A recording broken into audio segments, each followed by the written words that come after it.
Hello, how's it going?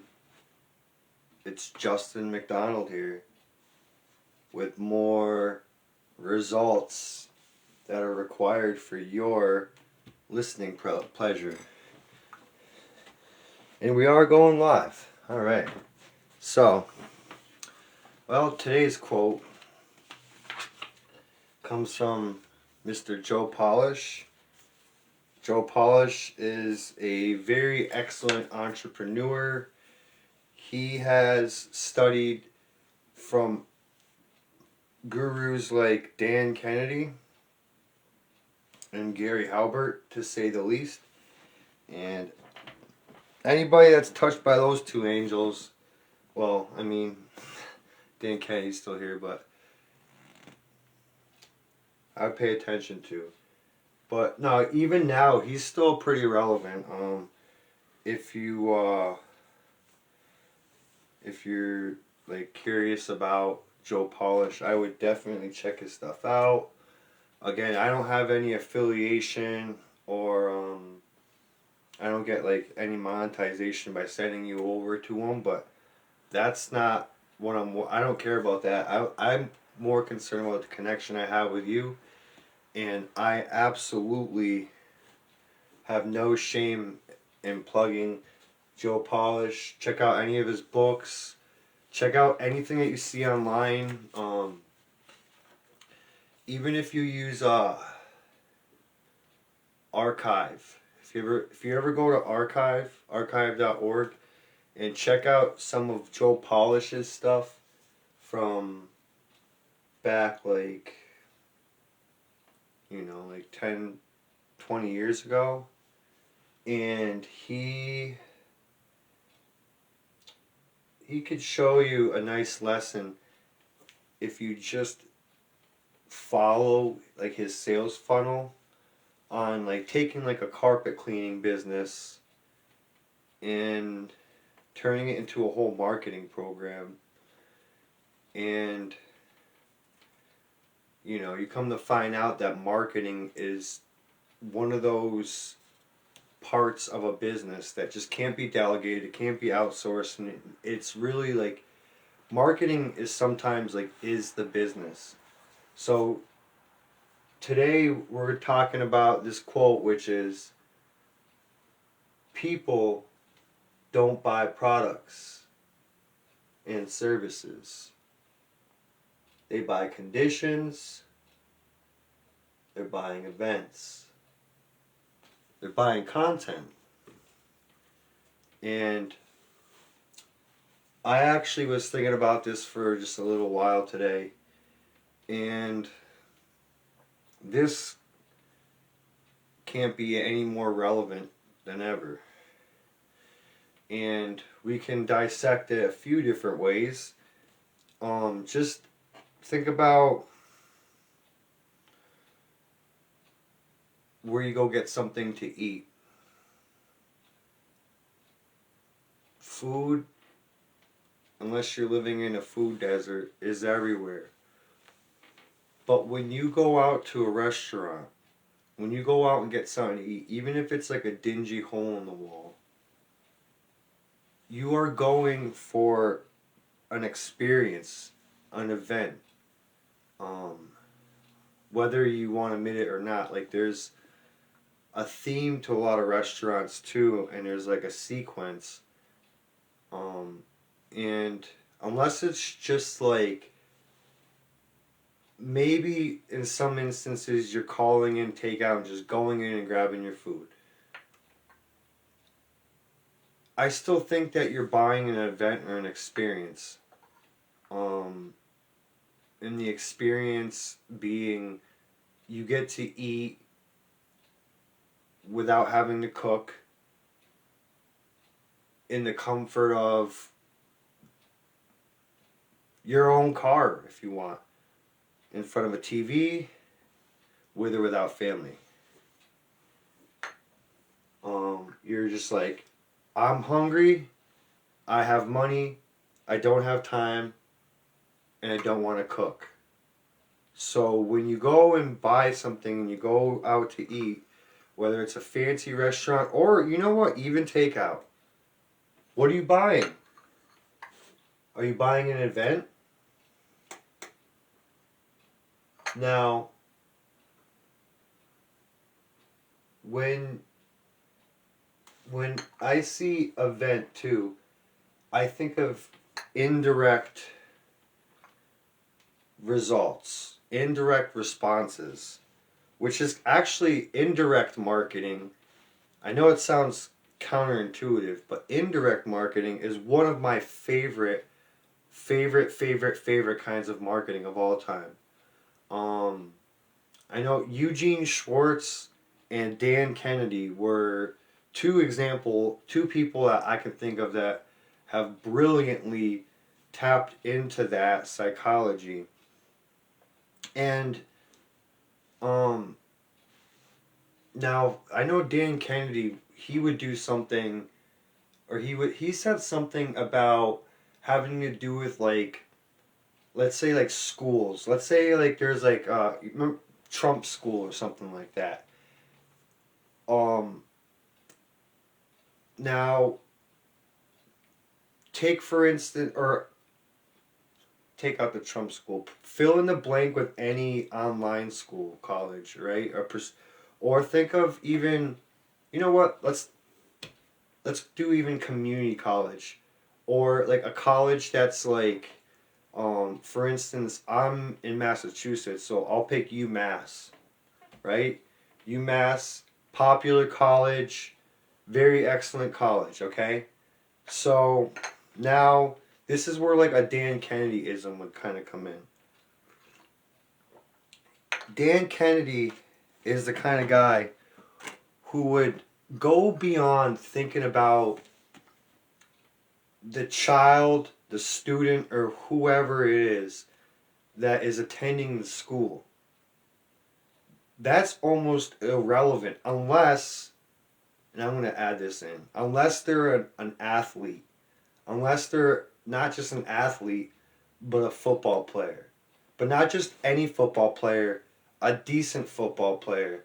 In fact, I'm going to go off in a tangent here because this is actually what sells colleges. I know you might be thinking, oh, they have the most amount of nerds, or the best nerds come from this school and they get the best nerd jobs, or whatever. That's not the case. Schools are not sold because of their academic performance. You might think so, but I mean, even Harvard, even Yale, I'm pretty sure are more sold on status versus smarts.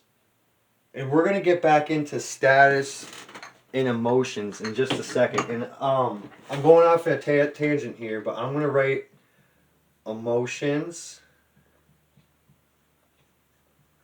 and I'm going to write status.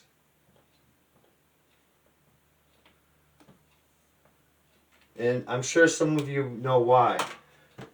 But when it comes to these schools, so I'm talking about UMass, right? Now, they're not selling the college's tuition for these students based on anything academic related. That's not what's raising the value of these schools. Like so for Harvard especially, that's literally wealth status, straight up.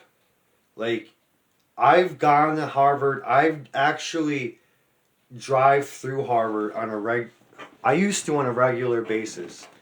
Long story. Um, and really, and I've read one of the best Harvard business reviews on marketing. It's a book. It's a really good book actually. Not a big book, but you could probably get more out of that little book. In fact, hold on one second. I have it. Oh Jesus. I have the book. And I have to actually bring this back to the library. It's way overdue. But I don't go to the Boston Library that often. I mean, I used to, but I'm gonna have to send it through to him in the mail. But anyways, this book right here is a great example. Harvard Business Review on marketing. If you can ever find it, it's a really good book actually. And Dan Kennedy, I'm pretty sure, has referenced this book because I've seen some things in here. It's a little bit dated. It's a little bit dated, but the lessons in here are excellent. And most college stuff when it comes to marketing is really cookie cutter. And this is kind of, but it has like really good examples, like tying in like basketball analogies and a bunch of other analogies too. Like the internet was like still young when that book came out. I think it came out in like, I want to say early 2000, maybe even 2001 or two. I don't know, but it's pretty old. Pretty good book. And the reason why I bring that book up too is because you could probably get more value. I'm not joking. This is actually probably a secret that I'm sure Harvard would not appreciate. You could probably get more of an education reading this book at pizza shops, coffee shops, over tacos like I did. It's probably full of stains and they're going to get mad. But you could probably get more of an education reading that book and just taking notes than getting a Harvard education, straight up. I mean, there's value packed in there, and I'm sure.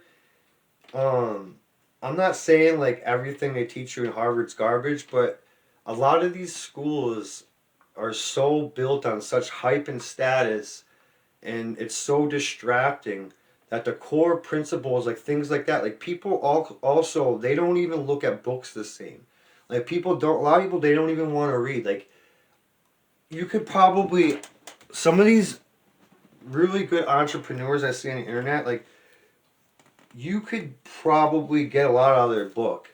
And like honestly, you'll start to see if you read books that you can get more out of a book than having to actually like go to some of these schools. I'm not saying you shouldn't go to school ever or whatever, but it puts like a interesting case on like whether or not someone should pursue an education in regular school setting when if you just really took the time to like just read certain books and understand like the frameworks and like what they're really trying to say.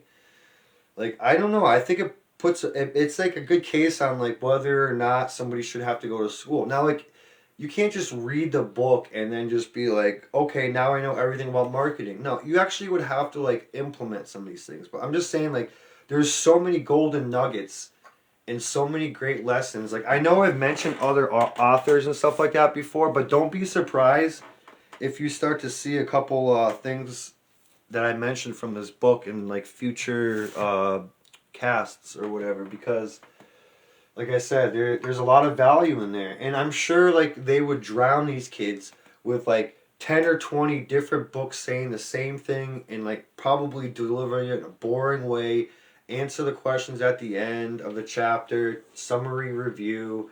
Just the way they write textbooks, it's like almost like they purposely want kids to fail and hate reading books. Because I hated, I'm sorry, hate's a strong word, but I hated reading in school. I mean, can't you tell I'm pretty like illiterate, right? But like I did not like reading. I thought writing was a chore, and I mean, straight up, I thought reading and writing was a chore. And I know I was talking about sales letters yesterday,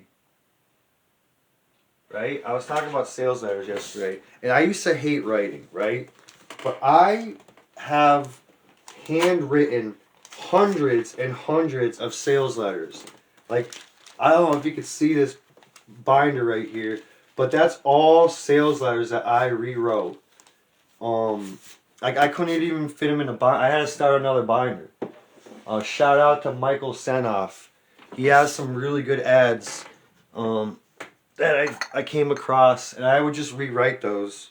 We'll talk about that some other time, but like the reason why I bring that up and reading and stuff like that too is because like I hated it growing up. I hated up to like probably a couple of years ago. I was never really into reading or writing. It was because I found like a passion or something I was into.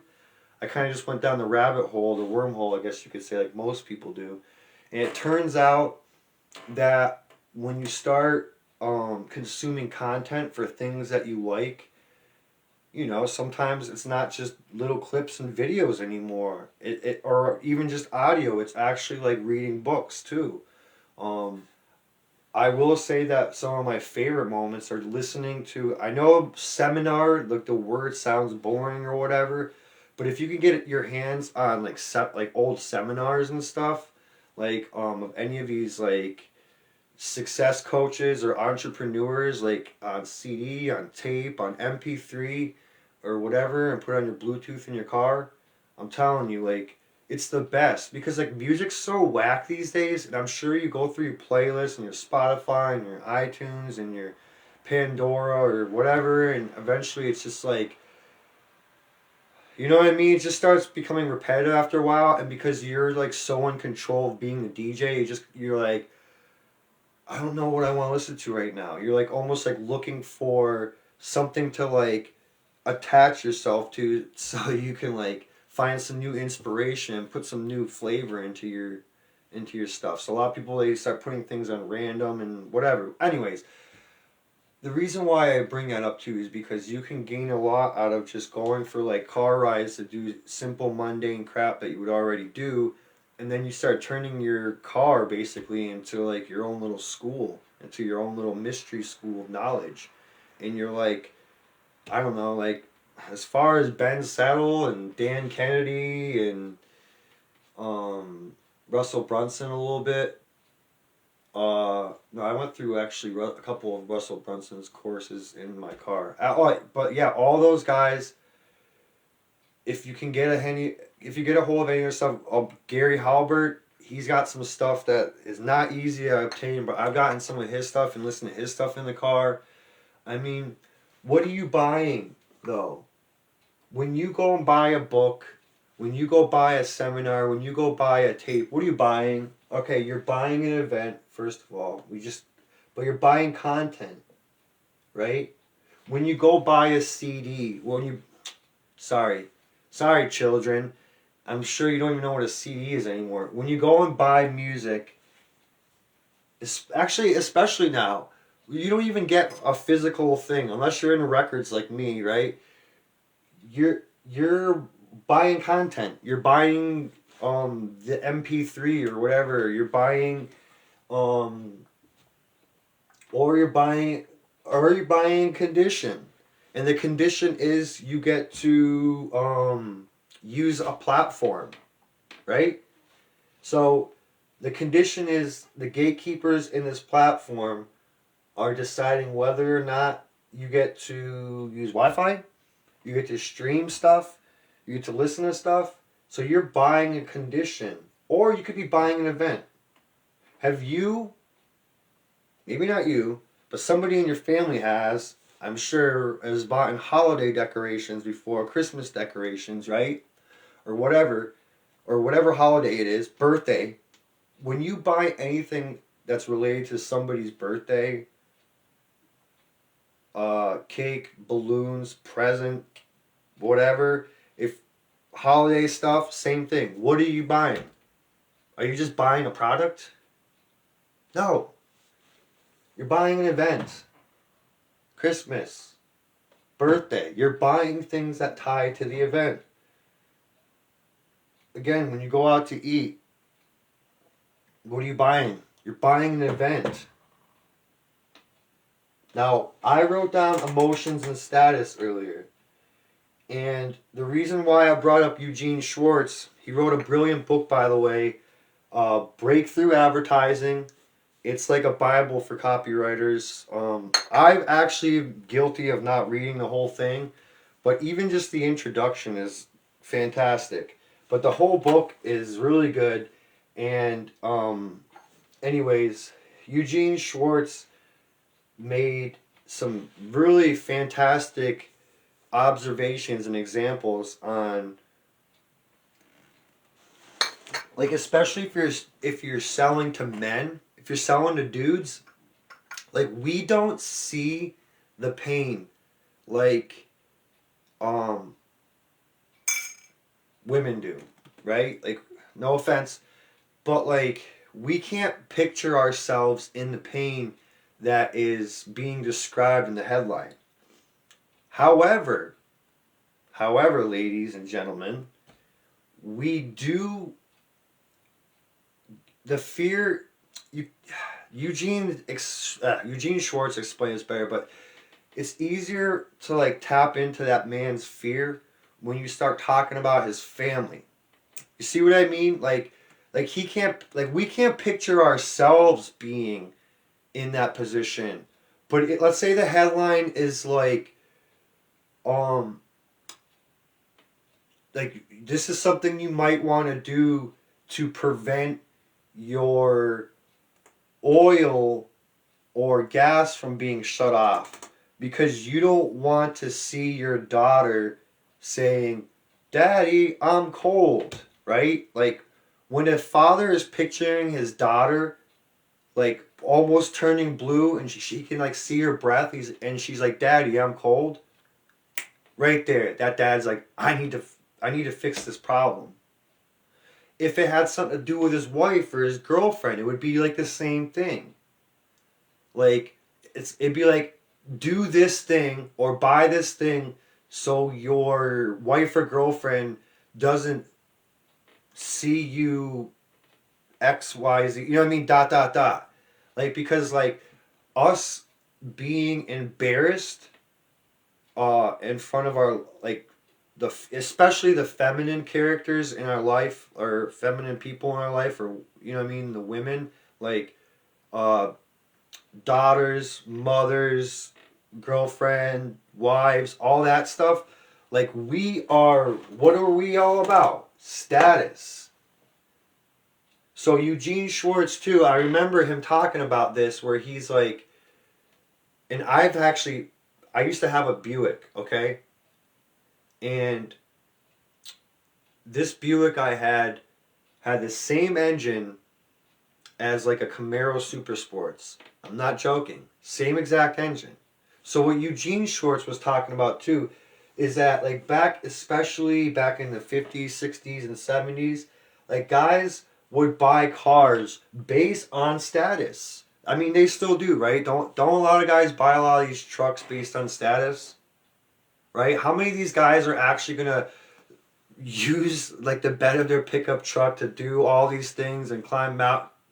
A small percentage of them. And the ones that do probably have like a rough, tough, beat up pickup truck that's like 10, 20 years old, right? At least not a brand new one off the lot. Like they're like, I don't want to get a scratch on it. There ain't nothing going on there. But status is the reason why men buy certain cars. And Eugene Schwartz pointed this out because of the same thing I was talking about with my car, is that they would slap the same engines in different cars, and they would even talk about this in the ads too. Like this car like has the same engine of a blah blah blah race car or something like that. They would literally I rewrote in ads that literally say that. But I remember Eugene Schwartz highlighting about that too because um like they would talk about, remember what I was saying, the indirect response, the indirect result? Like they would talk about like maybe a man, and this was like obviously in a different time, but like you know what I mean? Like basically scoring a date or getting the attention of a woman by like this nice fancy sports car he's got, right? Same engine as the Buick, right? Same engine as Grandpa's car, right? But this is got a fancier body. It looks like a sweet ride, right? Vroom vroom, right? Under the hood, same thing. So again, they would sell these vehicles based on the status. You know what I mean? On the status quo. Like this is going, buy this car because it's going to change your status. Or maybe the guy's just trying to keep up with the male's version of the Kardashians or the Smiths. He's like, they're all driving these kind of cars. For me to be like happy in like my job and what I'm doing in my life and my status, I gotta get this car too. So like, you know what I mean? A lot of times it doesn't even matter about features and benefits, right? It's and that's why I wrote down status and emotions, right? So I know we're having all kinds of, you shouldn't genderize people and this. I don't care. Women buy on emotions. Males buy on status. And whatever, if someone's more feminine or more masculine, then they're just going to lean one way or the other. That's all. These are the two reasons why people buy stuff. So to add to what Joe Polish is saying is that they're buying events, they're buying content, they're buying conditions, right? It's all tied to this too. How is this going to change my status amongst my friends, amongst my peers, amongst all that, right? This is what a guy's worried about when he's buying stuff. How are people going to feel about me? How is this going to make me look after I make this purchase? Am I going to be people are going to think I'm an idiot, I got a raw deal or whatever it is, right? And women buy more on emotion. Now again, guys will buy an emotion if you say it in a way where it makes it seem like harm could happen to somebody in their family or the woman of their life or whatever, or whoever's, like I said, very close to them, then you can get a man to bait emotions, but it's really tied to his status. If you think about it. Now, women buy things on status too, but it's their emotions that really drive the sale. So, for instance, I will say women will buy things based on status. Hey, like if they're a parent, right? How is this going to? They will do the same thing. How is this going to make me look in front of the other mothers or whatever if I get this for my kid, if I buy this for myself, if I dress like this to school? So women are buying on status too. Men are buying on emotions too. But break it down into principles for a second too. Like, you know what I mean? Is a man thinking more feminine when he's basing his purchases on emotions? And is a woman like more alpha when she's doing it based on status? Right? Because if she's a single mom too, and she's worried about what the other mothers are going to think, she has to take that alpha role too, right? As a mom. So she's going to start buying some stuff more on status too. But again, a lot of it is, it's just human nature. This is just human nature. That's what it is. You know what I mean? And like if you're in marketing, if you're in copywriting, you need to study and know about human nature and realize this. Like, you know what I mean? Like, so if you're selling certain things, like especially if a guy is like, or if somebody's selling to guys, like, you're probably not going to do very well if you're just saying, hey, you better take this thing, or you better do this program, you better take this pill, or, something bad could happen. That's not good enough. Like, we need to know, like, wow, we're gonna, like, you know what I mean? We're gonna score more dates. We're gonna, like, people are gonna be thinking certain things about us. Whatever it is, like, you know what I mean? I'm gonna be raising my status. That's how you're gonna sell a guy a supplement, right? Oh, I'm gonna look like Arnold Schwarzenegger. Status. Again, but if you want to sell to a man based on emotion, then you gotta tap into that. You gotta be like, well, you know what I mean? If you don't do this, this could happen to somebody. You know what I mean? It's an indirect. So that's why, like, think about indirect response, indirect marketing sometimes too, in that you're not just selling products and services. People today, especially millennials, especially Gen Zers, they are definitely buying things more on the event, the experience, right? You hear that all the time. They're buying like an experience. So like people, when they go out to eat, when they go out to buy stuff, when they go out shopping, they like to make an experience out of it. And this is what set like Starbucks apart from Dunkin' Donuts, right?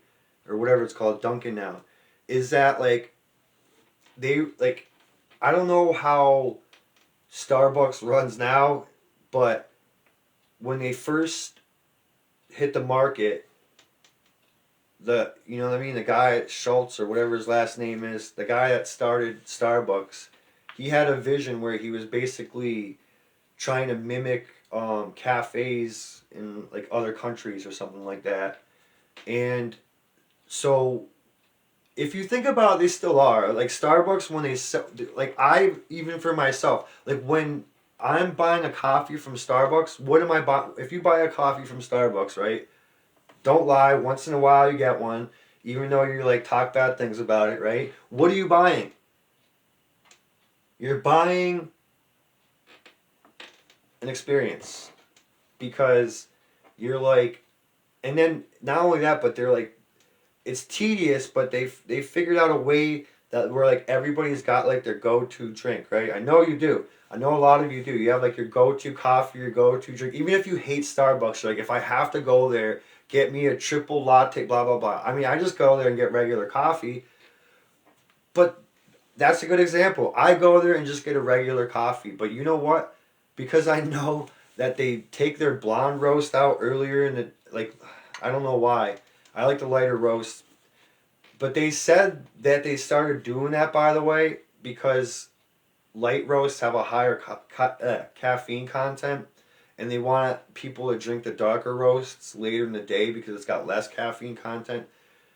You can look into that. I thought it was like actually a brilliant marketing thing in a sense, but I also was just like, oh, this is why every Starbucks doesn't have the lighter roasts later in the day when I go there.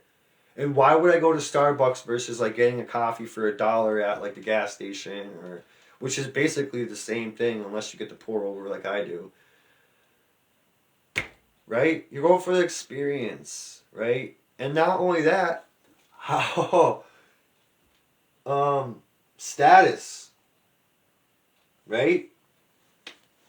If you come in rolling somewhere like and you got a Starbucks in your hand, it's going to make an impact. I mean, unless every person, hey, even if every person had a Starbucks cup in their hand wherever you're going to, is it or is it not a status thing? So that would be a condition, right? Or an experience could be in an event, right? So when you buy a Starbucks, you're going to be buying an event. So I don't know. That's really all I have for you today. I don't know how long I've been talking, but thank you very much for listening or watching. You could find me on any of the social media handles at results required. And if you want to get on my emailing list, I'm working on a book and I also share some interesting insights that are, I know a lot of them are on my articles, but I also have extra stuff that I only send to my email subscribers. Like a lot of it's like personal stuff and whatever, but like if you want to be on my email list, it's Justin McDonald, JustinMcDonald, USA at gmail.com. Thanks again for listening and or watching. Have a lovely rest of your day or night. Peace.